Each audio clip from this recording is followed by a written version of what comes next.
Bonjour, alors dans ce cours, on va passer à l'utilisation de l'outil bibliopostage. Alors c'est quoi le bibliopostage? Alors tout simplement c'est un outil qui permet de créer un document pour plusieurs destinataires, c'est-à-dire pour plusieurs personnes. Par exemple, on va créer un document qui permet d'imprimer les invitations de 100 personnes. Alors concernant cette invitation, normalement, il contient deux parties. La première partie, c'est le titre et le paragraphe.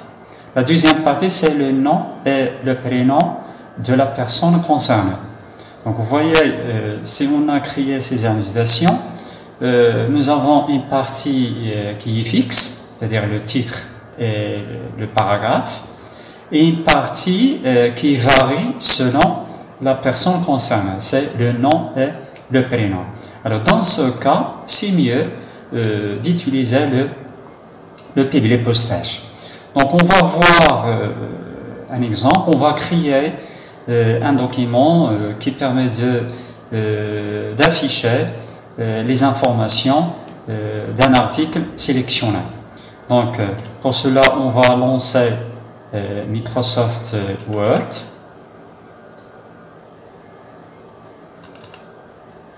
Alors, concernant bien sûr le bibliopostage, bien sûr c'est concernant les étapes à suivre.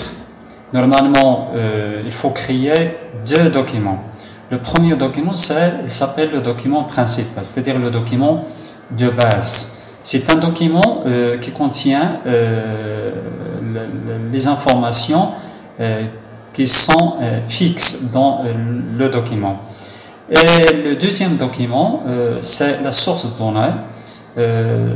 C'est un fichier Access, c'est une base de données qui contient une seule table qui permet d'enregistrer les informations de chaque personne. Alors concernant la première étape, donc concernant cet exemple, on a dit qu'on va créer un document qui permet d'afficher les informations d'un article sélectionné. Alors pour chaque article, nous avons le code. Donc pour la première ligne, c'est le code. Après le prix d'achat. Et le prix de vente. Donc, vous voyez, concernant la création des documents de base, tout simplement, il faut suivre les étapes que celles de la création d'un document normal, avec la saisie, la mise en forme, ainsi de suite. On va changer la forme, on va augmenter la taille, gras par exemple, ainsi de suite. Alors ça, c'est le document de base, ou le document principal. Alors concernant cette partie, c'est-à-dire le code qui soit affiché après cette étiquette, et le prix d'achat et le prix de vente, bien sûr cette partie, il varie selon l'article sélectionné. Alors concernant cette partie, il faut l'enregistrer dans un autre document appelé document de base ou la source de données. Alors pour passer à la deuxième étape, donc concernant la première étape, on a dit c'est la création des documents de base. Alors pour la deuxième étape, c'est la création de la source de données. Donc on va cliquer sur l'onglet bibliopostage. Après, on va cliquer sur l'outil sélection des destinataires. Donc on va cliquer sur l'outil sélection des destinataires. Après, entrer une nouvelle liste. Pourquoi entrer une nouvelle liste? Tout simplement, c'est jusqu'à ce moment, on n'a pas créé déjà la source de données. Donc il faut créer une nouvelle source de données. Donc on va cliquer sur l'outil entrer une nouvelle liste. Après, automatiquement, il a créé une source de données qui contient un ensemble de champs. Le titre, le prénom, le nom. Mais concernant cet exemple, on n'a pas ces champs, donc il faut modifier, avant de saisir les données, il faut modifier la structure de la source de données. Alors pour cela, il faut cliquer sur le bouton personnaliser colonne. On va cliquer sur personnaliser colonne. Alors vous voyez la structure de cette source de données. Donc on va supprimer tous les champs. Donc c'est simple. Après, donc bien sûr, concernant la suppression de ces champs, on n'a pas la possibilité de sélectionner tous les champs. Donc on va supprimer un par un, étape par étape. Donc oui.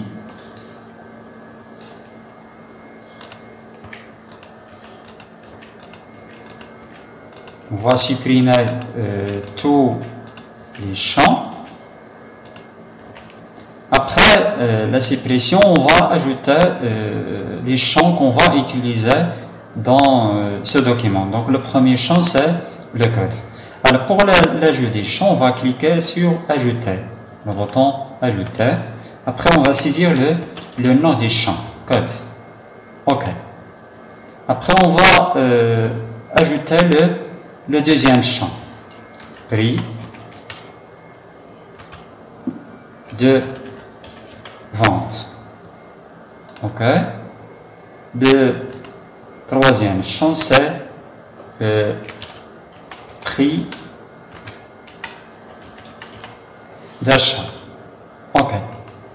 Donc vous voyez, concernant normalement dans le document de base, le premier champ c'est le code, le prix d'achat c'est le deuxième champ, le prix de vente c'est le troisième champ, et la source de données, le deuxième champ c'est donc on a changé le positionnement de chaque champ.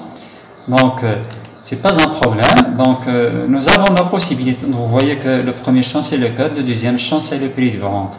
Normalement le prix d'achat c'est le deuxième champ. Alors pour changer le positionnement de chaque champ, c'est simple. On va cliquer sur personnaliser colonne. Alors concernant le déplacement des champs, nous avons deux boutons, monter et descendre.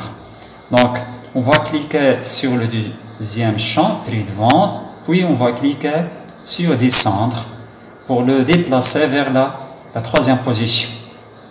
Après, on va cliquer sur OK. Et après, on va saisir, par exemple, les informations de 5 articles. Alors, pour le premier article, son code c'est C1.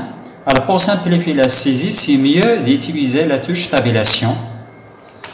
Après, on va saisir le prix d'achat, 12. Le prix de vente, c'est 15. Tabulation, pour passer au deuxième élément, C2. Le prix d'achat, c'est 30. Le prix de vente, c'est 35. C3. 50. 52. C4, 150, 180. C5,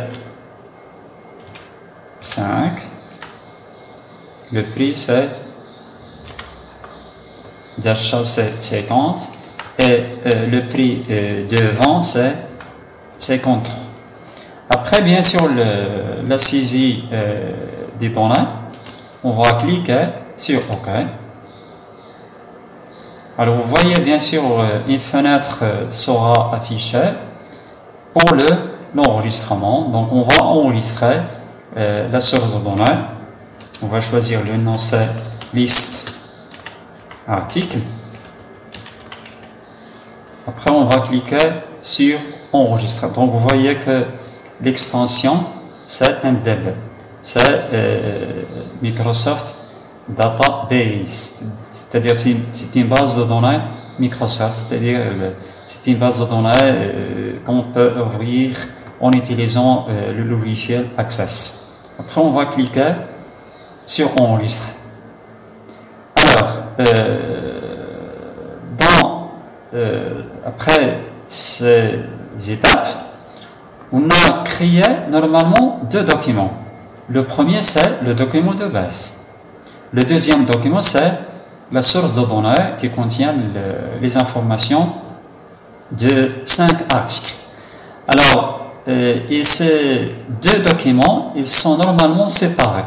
Alors, pour lier ces deux documents, il faut insérer les champs, appelés les champs de fusion, dans le document de base. Alors, pour cela, c'est simple, on va positionner le curseur dans la position convenable, c'est-à-dire après l'étiquette code. Après, on va cliquer sur insérer un champ de fusion. Donc, vous voyez, une fenêtre sera affichée. Il contient les champs de la source de données. On va sélectionner le code. Après, on va cliquer sur insérer. Après, on va cliquer sur fermer. Alors, ça c'est pour la première méthode. La deuxième méthode, qui est plus simple et qui est plus rapide, c'est, au lieu de cliquer sur ce bouton, on va cliquer sur la liste déroulante, ici, pour sélectionner les champs. On va sélectionner le prix d'achat. La même chose pour le prix de vente. On va sélectionner prix de vente. Ça, c'est la deuxième étape. On a lié le document de base avec la source de données. Là, l'étape suivante, bien sûr, c'est ce qu'on appelle la fusion. C'est quoi la fusion? Tout simplement, c'est l'affichage du contenu des champs de la source de données dans le document de base. Alors, pour cela, on va cliquer sur l'outil aperçu du résultat. Alors, vous voyez, automatiquement, il a affiché les informations des premiers articles. Alors, pour afficher les informations des autres articles, tout simplement, ici, nous avons ces outils. Donc, premier outil, c'est pour activer le suivant. Donc, vous voyez, il va afficher les informations du deuxième article, C2, après C3, C4, ainsi de suite, C5. Et pour activer l'enregistrement, bien sûr, chaque ligne dans la source de données, il s'appelle l'enregistrement. Alors, pour activer l'enregistrement précédent, on va cliquer sur l'outil précédent. Il va activer C4, C3, C2, C1, précédent. Donc, bien sûr, vous voyez que c'est la fin de la liste. Alors, pour ce bouton, c'est pour activer le dernier enregistrement. Alors, pour vérifier qu'on a atteint la fin de la liste, on a activé le dernier enregistrement, puis on va cliquer sur suivant. Donc, vous voyez, bien sûr, on a atteint la fin de la liste. Et pour activer le premier enregistrement, donc vous voyez, on va cliquer sur cet outil pour afficher les informations des premiers articles. Alors, concernant la sélection des destinataires, on peut aussi faire une recherche dans la source de données pour chercher, pour trouver un élément qui respecte une condition. Alors, par exemple, on va rechercher un article ayant le code C3. On va taper C3. On va sélectionner le champ code, puis on va cliquer sur suivant. Donc, vous voyez, il a activé l'article C3. Donc, vous voyez que nous avons seulement un seul article ayant le code C3. On va voir un autre exemple. Concernant on va chercher les articles ayant le prix d'achat égal à 50. Donc, le prix d'achat égal à 50. Donc, suivant, donc vous voyez le premier c'est C3. Suivant, le deuxième c'est C4. Suivant, C5. Vous voyez, le prix c'est égale à 50. Ça, c'est pour l'affichage des informations d'un élément sélectionné. Alors, bien sûr, concernant ces données qu'on a enregistrées dans la source de données, on peut créer un document qui contient les informations de ces 5 articles. Alors, pour cela, on va cliquer sur Terminer et Fusionner. Après, modifier des documents individuels. Alors, dans cette partie, on peut sélectionner les enregistrements à afficher. Donc, pour cela, on va afficher tous les enregistrements. Pour cela, on a activé l'option Tous. Après, on va cliquer sur OK et automatiquement, il a créé un document. Donc, vous voyez, il contient 5 pages. Pourquoi? Tout simplement parce que nous avons 5 articles. Dans la première page, nous avons les informations des premiers articles, C1. La deuxième page, c'est C2. La troisième page, c'est C3, C4 et C5. Donc, bien sûr, c'est le rôle du publipostage. Bon, c'est la fin de ce cours. Je vous remercie pour votre attention. À bientôt.